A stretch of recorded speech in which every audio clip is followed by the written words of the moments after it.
जिला में गुरौल में दरअसल गुरौल में वर्ष 1949 में चीनी मिल की स्थापना हुई थी। इस स्थापना के बाद गुरौल के आसपास के इलाकों को रोज़गार मिला था और इस रोज़गार मिलने के साथ ही इस जगह को काफ़ी औद्योगिकरण के रूप में देखा जा रहा था। लेकिन वक्त बदला, करवटें बदली, सत्ता बदली और सत्ता बदलने के साथ ही इस जगह का समीकरण बदल गया। यह गुरौल चीनी मिल वर्ष 1990 के आते आते तक बंद हो गया। सरकार ने बहुत कोशिश की, लोगों का यह प्रयास रहा कि चीनी मिल चालू हो, लेकिन चीनी मिल चालू नहीं हो सका। 2005 में जब नीतीश की सरकार बनी तो नीतीश कुमार ने सबसे पहले इस चीनी मिल को चालू कराने के लिए एक प्रयास किया और 5 बार टेंडर निकाला, जिसमें गन्ना उत्पादन, चीनी उत्पादन और एथेनॉल उत्पादन के लिए भी प्रयास किया गया। 5 बार टेंडरें निकली, लेकिन टेंडर निकलने का कोई फ़ायदा नहीं हुआ। अंततः इस ज़मीन को बियाडा को सौंप दिया गया। बियाडा को सौंप देने के बाद में अब यहाँ छोटी छोटी फैक्ट्रियाँ काम करना शुरू कर दी है। अभी हम आपको बात कराएंगे इसी जगह पर जो फैक्ट्री चला रहे हैं, जीविका के जो मैन पावर है उनके सहयोग से, उनसे जानेंगे क्या कुछ चल रहा है। क्या कुछ चल रहा है सर? अभी यहाँ पे बेसिकली गारमेंट एक्सपोर्ट का काम चल रहा है और सरकारी टेंडर भी है, सरकार का काम भी चल रहा है। लेडीज़ शक्तिकरण में लेडीज़ जो है सरकारी यूनिफॉर्म, सरकारी स्कूल के यूनिफॉर्म को तैयार कर रही है। यहाँ पर कोई आपको दिक्कतें तो नहीं आ रही? नहीं, अभी तो कोई दिक्कत नहीं है। सरकार की तरफ से हर सहयोग मिल रहा है? सब सहयोग मिल रहा है। और क्या चाहेंगे, अगर आप कोई मैसेज देना चाहेंगे आसपास के लोगों को? आसपास के लोग जो भी स्किल्ड हैं, जो इस फील्ड में काम करना चाहें, वो संपर्क कर सकते हैं। आपके क्षेत्र में कंपनी आई है, आप सबका सहयोग चाहिए। यह गुरौल चीनी मिल जहां पहले था उसी जगह पर हम लोग मौजूद हैं। वहीं पर एक फैक्ट्री लगी हुई है और इस फैक्ट्री की तस्वीर हम आपको सामने दिखाना चाहेंगे।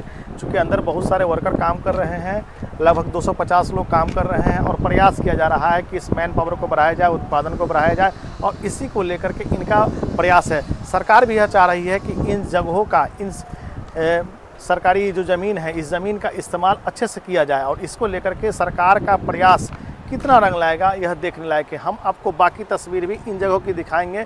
फिलहाल मेरे साथ बने रहिए और देखते रहिए हमारे साथ प्रभात कुमार ऑफिशियल के साथ। हम अभी मौजूद है बिहार के वैशाली ज़िले में, गुरौल ब्लॉक है। गुरौल चीनी मिल से इस जगह को जाना जाता है। इस चीनी मिल से एक वक्त में हज़ारों लोगों को रोज़गार मिलता था। हज़ारों लोगों को रोज़गार देने के साथ ही यह वैशाली ज़िला, आसपास के समेत जितने भी ज़िले थे और ख़ासकर जो गन्ना उत्पादक किसान थे, उन किसानों को इससे एक रोज़गार मिलता था। वे गन्ना उत्पादन करके लाते थे और चीनी मिल को देते थे। आपको बता दें कि गुरौल का यह चीनी मिल 1990 के दशक तक बंद हो चुका है। सरकार की नज़र में भी इसे बंद ही माना जा रहा है। इन तस्वीरों में देखिए, हालांकि अब बियाडा के सहयोग से इसका पुनरुद्धार किया जा रहा है, लेकिन आपको बता दें कि इस चीनी मिल से कभी हज़ारों लोगों को रोज़गार मिलता था। गन्ना उत्पादक जो किसान थे, उनके लिए यह बहुत ही आवश्यक माने जाने वाला मिल था। लेकिन सरकारी उदासीनता कहें या सरकार की जो मंशा थी, शायद इस चीनी मिल के लिए सही नहीं थी और यही वजह भी रही है कि अब यह चीनी मिल बंद हो चुका है।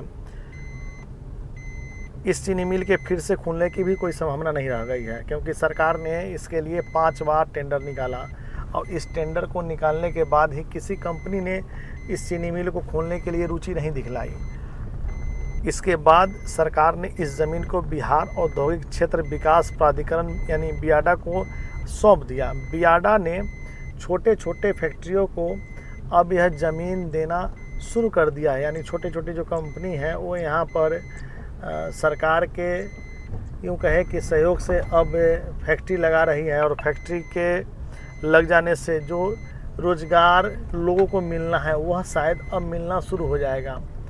कभी बिहार जो औद्योगिक नगरी थी, कभी डालमिया जो सीमेंट उत्पादन के लिए जाना जाता था, आज उस बिहार में पलायन एक बड़ा मुद्दा है और पलायन के मुद्दे को लेकर के आज बिहार में चुनाव लड़ा जा रहा है। क्योंकि सरकार के समक्ष जो एक चीज़ें थी चूँकि पलायन रोकने की, अब वह पलायन रुकना संभव नहीं रहा है। हम दूसरी तरफ यह तस्वीर आपको दिखा रहे हैं, जहां देखिए बहुत सारे छोटे छोटे फैक्ट्री हैं और यह फैक्ट्री यहाँ पर काम कर रही है और इसके कारण जो एक रोज़गार मिलने की शायद जो एक अंतिम उम्मीद लोगों में बची है कि बिहार में भी फैक्ट्री लगेगी, बिहार में भी कारखाना लगेगा। चूँकि लगातार बिहार सरकार की आलोचना जन स्वराज के सूत्रधार प्रशांत किशोर भी कर रहे हैं और सरकार कहीं ना कहीं इस बात को भी समझ रही है कि विगत 20 सालों में जो रोज़गार होना चाहिए था, जो पलायन रुकना चाहिए था, शायद उस पर काम होना बाकी रह गया है।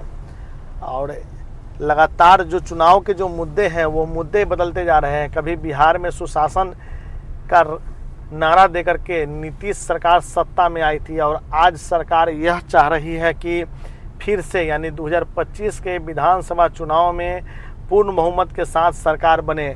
सरकार की आलोचना विपक्ष करते ही हैं, लेकिन किन मुद्दों पर करते हैं यह आवश्यक है और सरकार उन मुद्दों को निराकरण के लिए करती क्या है यह भी देखने वाली बात होगी। यह तस्वीर हम आपको डायरेक्ट फैक्ट्री की दिखा रहे हैं, उसी चीनी मिल की जहां छोटे छोटे फैक्ट्री लगे हैं, लोग काम कर रहे हैं। और बगल में मैं आपको यह तस्वीर दिखा रहा हूं गुरौल स्टेशन का है।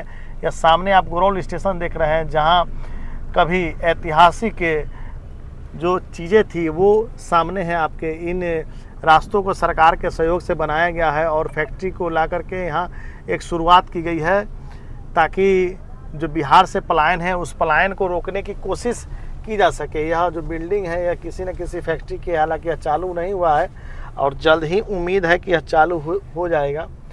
वर्ष 1949 में बिहार राज्य चीनी निगम की इकाई गुरौल चीनी मिल की स्थापना हुई थी। यानी 1949 में ही यहाँ चीनी मिल की स्थापना हुई थी। यहाँ माना जाए तो 75 साल पहले कभी सरकार ने यह कोशिश किया था कि यहाँ लोगों को रोज़गार मिले और इस को लेकर के सरकार का यह प्रयास था। लेकिन अब जो चीज़ें सामने आ रही है वह काफ़ी बदल गई है। अब चीनी मिल बंद हो चुका है, बंद हुए 35 साल हो गए और अब छोटी छोटी फैक्ट्रियाँ लग रही हैं ताकि लोगों को रोज़गार दी जा सके। देंगे किस तरह से यहाँ पर उद्योग लगाया गया है, लोगों को कैसे रोज़गार दिया जा रहा है।